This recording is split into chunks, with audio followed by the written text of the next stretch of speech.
My parents had a maths tutor for me because they wanted to be amazing at maths. I was pretty good at numbers, and I'd have this tutor and he'd tell me that, he goes, the reason that you're struggling with the next question is because you're always worried about what your parents think. And that really stayed in my head. I was just like, wow, so as long as I'm trapped by what my parents think, I can actually never find the answers to the real questions of life. Most of us just throw ourselves into the deep end and then try swim and figure it out. The problem is we all went to normal schools that try to put stuff in us rather than take stuff out of us. You know, you were told at school that you weren't very good and you weren't good at English, and now you have a New York Times bestseller, right? Yeah. And it's like no one noticed that potential inside you. No one noticed that, oh, Lewis was really creative. And you're not the only person. There's so many people who feel like that. So the modern schooling system didn't extrapolate your self-actualization, your element, and just try to put maths, English, science inside. So the point is that you're trying to get to such a strong foundation that when you interact in the world, you're going with a sense of strength, fuel, energy to make a difference. Rather than going into the world and then going, oh my God, where am I? Trying to figure it out. People were so far removed from their own understanding of themselves that they were either lost living a life they didn't want to, lost living up to someone else's expectations, or lost becoming someone to impress someone else. How many of you have a crazy dream or a crazy goal? I want you to write out in the comment section, what is your crazy dream? The dream that keeps you up at night is the real dream you should be chasing. But to chase that dream, to find that dream, to make that dream a reality, you need a strategy, right? A dream without a plan is just a wish. Tony Robbins said that, right? A dream without a plan is just a wish. You can't be what you can't see. If I never saw a monk, I would never have wanted to be a monk. If I never meet a billionaire, I wouldn't want to be one.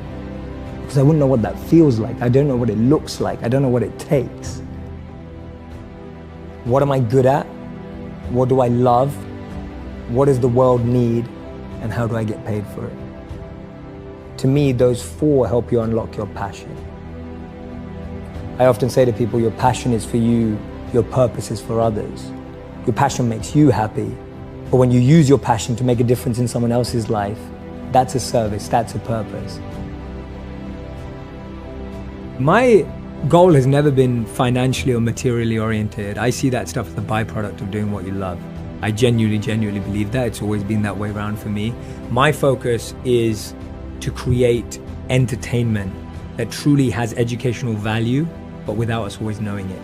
I think we all learn best when we don't know that we're learning. If we're all pushed into a classroom and told we have a class, we're all not listening. Start at a place where you have self-awareness, self-actualization, you have figured out what works for you, what your strengths are. So I think it starts even at a physical level. Anyone who's a physical fitness or a health coach will know that different bodies need different food, different sleep, different fluids. We don't all need the same thing.